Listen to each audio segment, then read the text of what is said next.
If someone had told me a year ago that my universe was about to be completely rewritten, I would have laughed. My universe was tidy. It was predictable.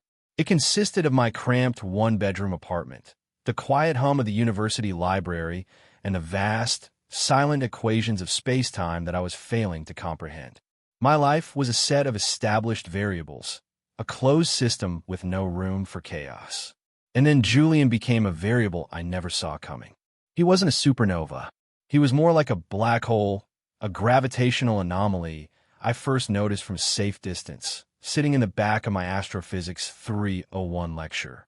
He was one of the graduate teaching assistants, and he moved with a kind of quiet, coiled intensity that made the air around him seem denser. He never smiled. He just observed, his dark eyes scanning the lecture hall as if he were cataloging a series of faintly disappointing stellar phenomena. Us undergraduates. His name was Julian Vance. The name itself felt solid, like something carved from granite. He was tall, but not in a lanky, awkward way. He was built with an economy of form, all lean lines and sharp angles, as if any extraneous part of him had been burned away by sheer focus. He wore the same things most days: dark jeans, a worn gray sweater, boots that looked like they had seen actual weather. His hair was a mess of black curls he was always pushing back from his forehead with an impatient hand. My life, by contrast, was built on a foundation of carefully managed anxiety. I lived alone. I studied alone. My routine was a fortress I had built brick by brick to keep the world and most of its inhabitants at a comfortable distance. I liked the order of it. Wake up, coffee, class, library, microwave dinner, study, sleep. Repeat. It was a stable orbit, and I was its solitary, contented planet. The distance between Julian and me was more than just the physical space of a lecture hall. It was a chasm. He was the brilliant, self-assured prodigy who probably solved quantum physics problems in his sleep. I was the student who stared at the same page of tensor calculus for an hour, the words blurring into a meaningless soup, my heart a frantic bird trapped in my ribs, convinced I was an imposter who had somehow slipped through the university's admission cracks. He was the destination. I was hopelessly lost. This carefully maintained distance collapsed the day Professor Albright called me into his office. The midterm grade was a bloody red circle on the paper he slid across his desk. A 42. It wasn't just a failing grade. It was a catastrophic system failure.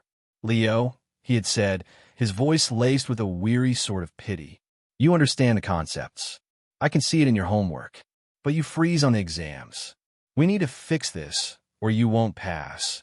And that's when he uttered the sentence that triggered the inciting incident of my life's quiet narrative. I'm assigning you a tutor. My best grad student, Julian Vance. He'll be in touch to arrange your sessions, Julian Vance. The name landed in the silent room like a meteorite. My stomach became a hive of angry bees. The idea of spending hours one-on-one with the human embodiment of my own academic inadequacy was a special kind of horror. It was like being forced to have coffee with the god of a religion you were failing at. The email arrived that night. It was brutally efficient. No greeting, no pleasantries. Just Leo. Library basement, study Corel 4. Tuesday and Thursday, 7 post-meridium. Be prepared. Julian Vance. Not even a signature, just his name, typed out like a final, damning verdict. So my routine was disrupted. My fortress was breached. An external event, completely beyond my control, had forced our two solitary orbits to intersect. I was terrified. The library basement was a place of last resort. It smelled of old paper, dust, and desperation. The lighting was fluorescent and grim, casting everyone in a sickly, pale light. The study carrels were tiny, suffocating boxes of pressboard and scratched linoleum, designed for one person to wrestle with their academic demons in private. He was already there when I arrived on Tuesday, bent over a book, the light catching the sharp line of his jaw. He didn't look up when I hesitated at the entrance to the corral. "You're late," he said, his voice a low rumble that seemed to vibrate in the small space. By 2 minutes, I managed my own voice sounding thin and reedy. He finally lifted his head, and his eyes, a startlingly dark, clear gray, pinned me in place. 2 minutes is 2 minutes. Sit. The forced proximity was immediate and overwhelming. To sit down, I had to squeeze past him, my knee brushing against his. The contact was brief, insulated by layers of denim, but it sent a jolt through my entire body. I pulled back as if burned and practically fell into the hard plastic chair opposite him. The small table between us felt less like a workspace and more like a battlefield. Those first few sessions were agonizing. A slow, methodical dismantling of my academic ego. He was not unkind, but he was ruthlessly direct. He would watch me work through a problem, his silence a physical weight in the tiny room. He'd let me struggle, let me follow a wrong path almost to its bitter end before he would tap a long finger on my paper. Here, he'd say, you dropped a negative sign 3 steps ago. The entire derivation is wrong. Start over. I started to observe him not as an intimidating genius, but as a person. It was a defense mechanism, a way to turn him from a concept into a collection of details I could manage. I noticed the faint, silvery scar that cut through his left eyebrow, almost invisible unless the light hit it just right. I noticed the skin around his eyes was often shadowed with exhaustion. He worked harder than I had imagined. His hands were fascinating. They were large and capable, with long fingers, but the knuckles were calloused and the fingertips were rough. These weren't the soft, pale hands of a pure academic. They were the hands of someone who did something physical, something real. I would find myself staring at them as they moved across a page, tracing the elegant lines of an equation, and I'd feel a strange, unfamiliar ache in my chest. He had this habit of pushing his glasses up his nose with his middle finger, a gesture of such casual, unconscious focus that it felt intensely private. I saw the frayed cuff on his favorite gray sweater, the one he wore at least once a week. I saw the way he would chew on the end of a pen when he was thinking, his brow furrowed in concentration. These small imperfections, these signs of wear and tear, made him feel less like a granite statue and more like a man. The air between us began to change, slowly, almost imperceptibly. The silence became less of a judgment and more of a shared space. He started asking questions that weren't about astrophysics. You didn't eat dinner, did you? He asked one night, his eyes not leaving my textbook. I wasn't hungry, I lied. He slid a protein bar across the table without a word. It was a simple gesture, but it felt monumental. It was an acknowledgement of my existence beyond the flawed equations on the page. Then came the night of the storm. It had been threatening all day, the sky a bruised purple-gray. The rain started as a gentle patter and escalated into a furious, hammering roar against the high basement windows. The lights flickered once, twice, and then with a final, buzzing sigh, they died. We were plunged into absolute, suffocating darkness. My first instinct was a jolt of panic, the familiar tightening in my chest. Power's out, I stated, the dumbest, most obvious sentence I could have possibly uttered. I noticed Julian's voice came from the blackness, but it was different, tighter, strained. I fumbled for my phone, my hand shaking slightly. I finally managed to turn on the flashlight, its narrow beam cutting a frantic path through the dark. I pointed it at the table, then at his face. In the stark, singular light, his expression was unguarded. His jaw was clenched, and his eyes were wide, fixed on the low ceiling of our little box. He was breathing too quickly. Are you okay? I asked, my own anxiety momentarily forgotten. He didn't answer right away. He just swallowed hard. I'm fine, he said, but the words were clipped. Not a fan of small, dark places. Julian Vance. Unflappable. Brilliant. Julian Vance was claustrophobic. The thought was so unexpected it completely short-circuited my own panic. The power dynamic, the one that had defined our every interaction, had just flipped on its head. For the first time, he was the vulnerable one, and I was not. It's okay, I said, my voice surprisingly steady. I kept the beam of my phone pointed at the ceiling, making the small space feel a little bigger. It's just the storm. The backup generator will kick on eventually, I know, he breathed out. Tell me about your hands, I said, the words just falling out of my mouth. What? He sounded thrown. Your hands. They're calloused. You don't get hands like that from a textbook. What do you do? I was just talking, filling the charged silence, trying to pull his focus away from the four walls pressing in on him. There was a long pause. I build furniture, he said finally, his voice a little less strained. In my grandfather's old workshop. Just tables, chairs, simple things. With wood, I could picture it. Him, covered in sawdust, the scent of pine and varnish in the air, his brow furrowed in that same intense concentration he applied to cosmology. It was a detail so startlingly human, so completely at odds with the intimidating academic I thought I knew. We sat there in the dark for nearly an hour, the phone light a small, brave star between us. I kept him talking. He told me about the workshop, about the smell of cedar, about the satisfying finality of sanding a piece of wood until it was perfectly smooth. I told him about growing up in a small town with more cows than people, about how I fell in love with the stars because the night sky was the only interesting thing to look at. When the lights finally flickered back on with a loud hum, we both blinked in the sudden, harsh glare. The moment was broken. He cleared his throat, pushing his glasses up his nose, the familiar armor sliding back into place. But something had changed. The space between us was no longer a chasm. It was just space, and it felt smaller than ever. The next week, an official university email announced the library basement was closed indefinitely for electrical repairs.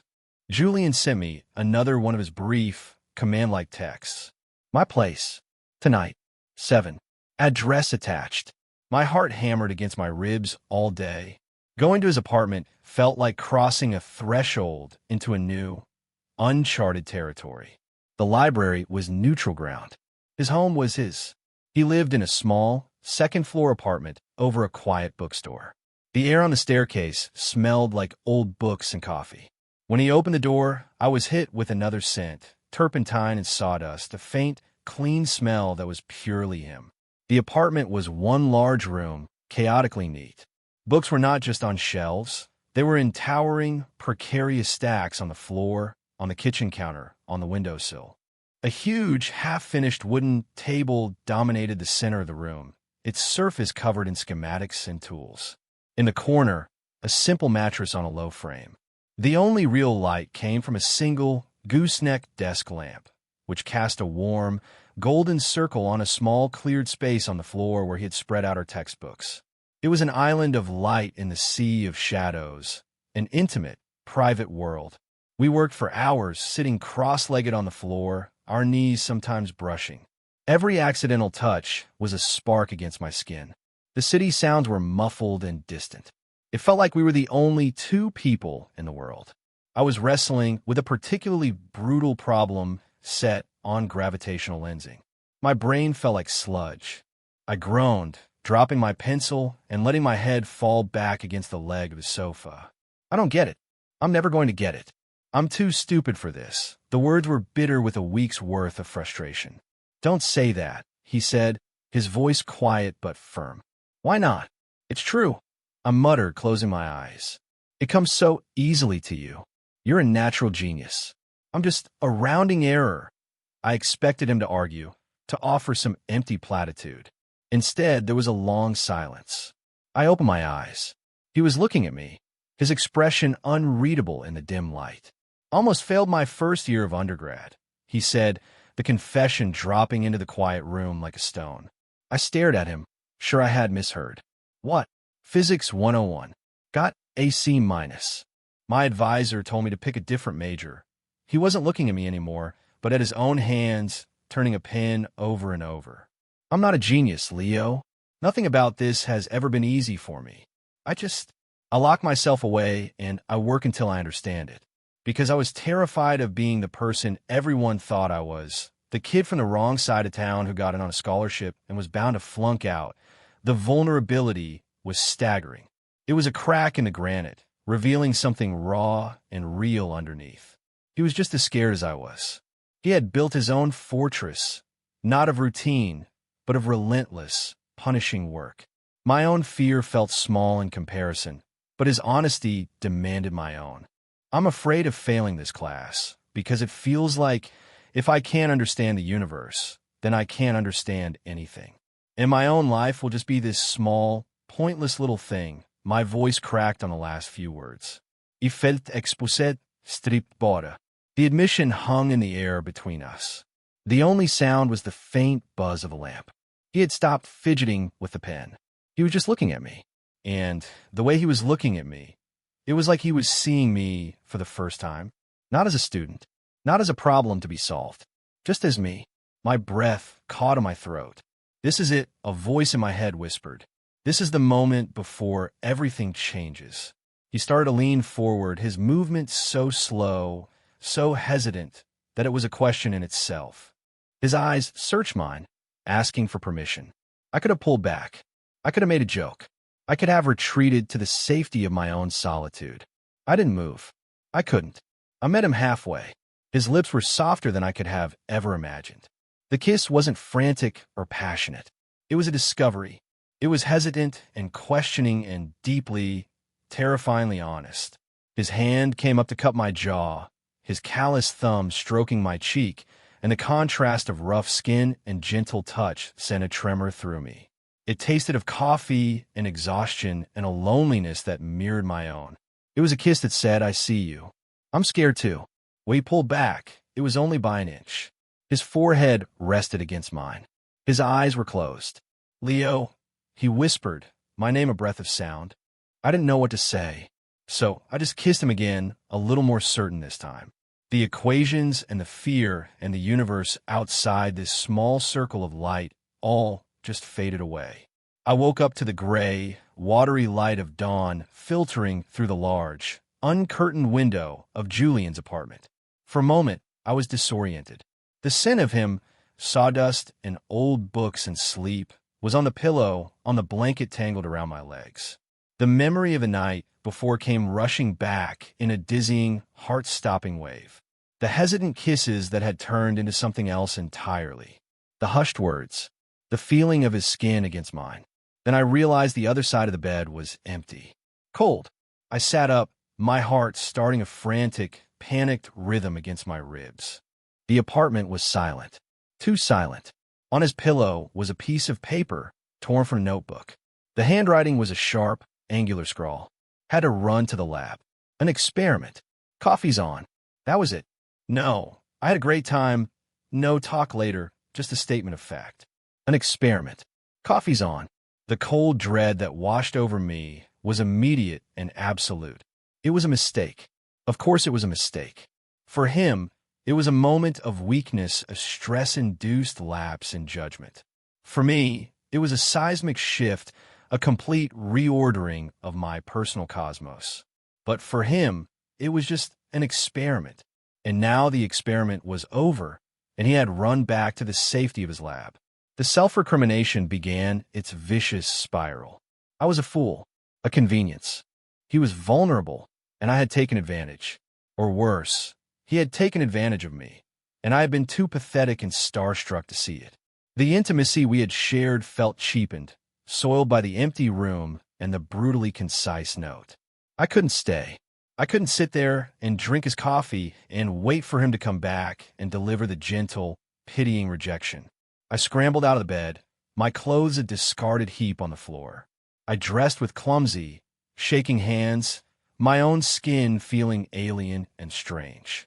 I didn't even put on my shoes until I was out in the hallway. I just fled, down the stairs and out into the cold morning air, the silence of his apartment screaming at my back.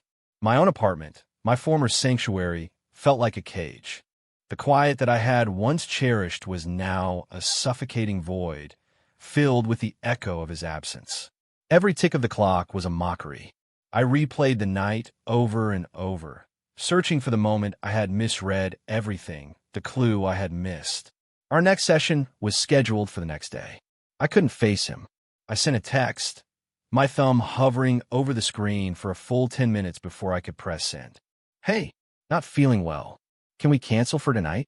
The reply came back almost instantly. A single, devastatingly simple message. Okay, feel better. That was it. No question, no concern, just a detached acceptance. It was all the confirmation I needed. He was relieved. I had given him an easy out, and he had taken it without a second's hesitation. The period of silence that followed was a living thing. It stretched from 1 day into 2, then 3. Every time my phone buzzed, my heart leaped into my throat, a sick, hopeful lurch, only to crash when it was just a notification from the university or a spam email. The solitude I had so carefully cultivated was now my tormentor. Before Julian, being alone had been peaceful. Now it was just lonely. His absence was a presence in the room, a Julian-shaped hole in the fabric of my life. I had let him in, just for a moment, and now the walls of my fortress felt like they were made of paper. On the third night, I was curled up on my sofa, staring blankly at a television screen I wasn't watching when there was a knock on my door. A sharp, insistent rap. My blood ran cold. No one ever knocked on my door. I didn't move. Maybe if I was quiet, they would go away. The knock came again, louder this time. "Lau, it's Julian. I know you're in there." His voice, muffled through the wood, sent a fresh wave of panic through me. I couldn't breathe. What did he want? To get his textbook back? To formally end our tutoring arrangement? To tell me to my face what a mistake the other night had been? I stayed silent, my heart pounding like a drum. "Leo, please." His voice was lower now, and it held a note I couldn't identify. It wasn't anger. It was something else. "If you don't open this door, I'm going to sit in this hallway all night. I'm not leaving." He sounded like he meant it. Defeated, I dragged myself off the sofa and shuffled to the door. My hand trembled as I turned the lock. I opened it just a crack. He was standing there, looking awful. The shadows under his eyes were deeper than I had ever seen them. His hair was a mess, and he was wearing the same sweater he'd had on 3 days ago. He was holding a plastic container of what smelled like soup. "You said you were sick," he said, his voice rough. I just stared at him, my mind a complete blank. "Can I come in?" he asked quietly. I stepped back without a word, letting him into my apartment. He looked around the small space, his gaze lingering on the pile of textbooks, the empty coffee cup, the general air of misery. He set the soup down on my tiny kitchen counter. "I'm an idiot," he said, turning to face me. He didn't come any closer. "It's okay," I mumbled, my eyes fixed on the floor. "You don't have to explain. I get it. It was a mistake." "No," he said, and his voice was so sharp it made me look up. "That's not it. It wasn't a mistake. I was a mistake. The way I left. The note. The text." He took a breath, running a hand through his already chaotic hair. "I woke up that morning," he started, his voice low and strained, "and you were there, in my bed, asleep, and it was the most terrifying thing I have ever seen in my life." I flinched, the words a physical blow. "No, not like that," he said quickly, taking a step toward me. Terrifying because for the first time in as long as I can remember, I felt calm. I woke up, and my first thought wasn't about the lab or my thesis or the 10,000 things I had to do. My first thought was just you, and it scared the hell out of me, because it felt too important, too real. "I have no idea what I'm doing, Leo. I'm good with equations. I'm good with wood. I'm not good with this. With people. With feelings." He gestured vaguely between us. "So I did what I always do. I ran. I went to the lab, and I buried myself in work because that's safe. And then you texted, and I thought I'd scared you. I thought you were canceling because you regretted it, because you realized what a mess I am. I thought I was giving you space." He looked at me, his gray eyes raw with a vulnerability that eclipsed anything I'd seen before, even in the dark of the library basement. "These last 3 days have been the longest of my life." The silence, it was deafening. I felt the knot of anxiety in my chest finally, blessedly, begin to loosen. He had been just as scared, just as confused. We were two idiots spinning in our own orbits of fear, convinced the other one was about to fly away. "I thought you regretted it," I whispered, the admission a huge relief. "I saw your note, and I thought I was an experiment." A look of genuine pain crossed his face. "God, no. Lau. Never." He closed the remaining distance between us, and this time when he reached for me, I didn't flinch. He just rested his hands on my shoulders, his grip gentle but firm, as if he needed to anchor himself. "I don't want to just be your tutor. I think you know that. And I'm terrified of messing this up. But I am more terrified of not trying." The honesty of it all was breathtaking. It was the clarifying conversation I had been too afraid to even dream of. It was an acknowledgement that this new territory was frightening, but it was a place we both wanted to explore. He reached into his pocket and pulled out his keychain. It was a simple metal ring, heavy with an assortment of keys. With methodical movements, he worked one of them off the ring. It was a plain brass key. He held it out to me in the palm of his hand. "What's this?" I asked, my voice thick. "It's for my place," he said, his gaze unwavering. "So you don't have to leave in the morning. So you know you can stay. Even when I'm an idiot and run to the lab at 6 in the morning because I'm scared. It means you have a place there." Always, I looked from the key, glinting in the dim light of my apartment, to his face. It was more than a key. It was a promise.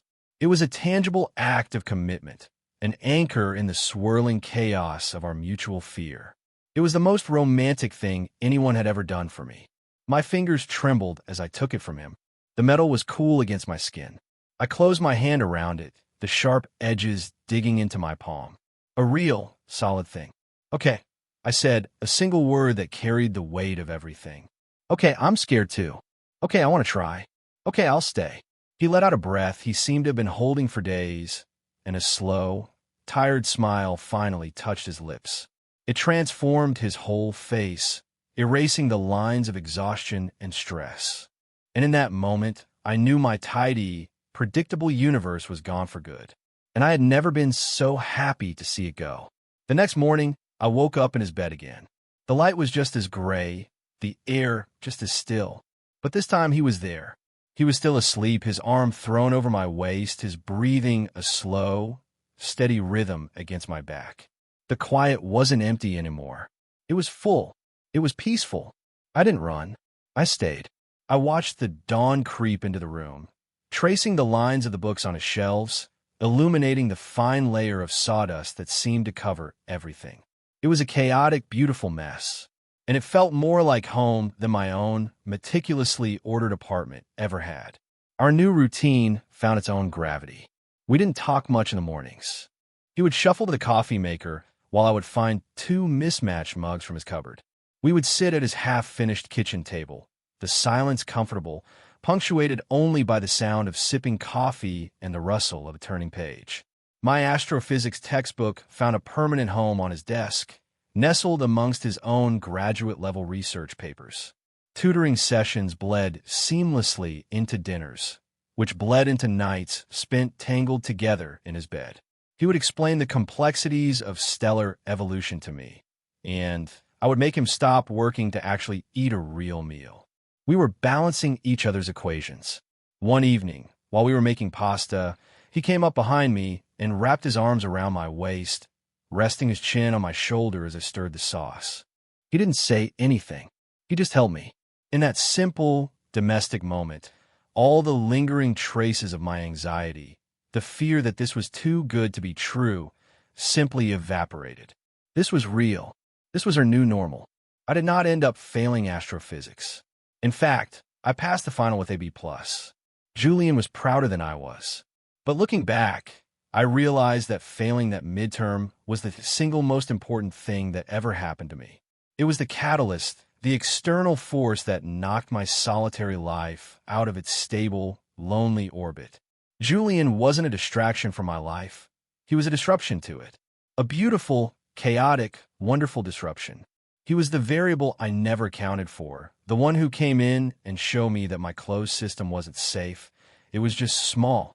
He didn't just help me understand the universe in the textbook. He became the new center of gravity for my own. He was the plot twist I never saw coming, the one that turned my quiet, predictable story into a love story. And it was a story that was finally infinitely better than anything I could have ever written for myself. And I wonder, have you ever had a moment in your life that felt like a complete plot twist, something that changed your entire story? Let me know in the comments below. And if you enjoyed this story, please subscribe for more.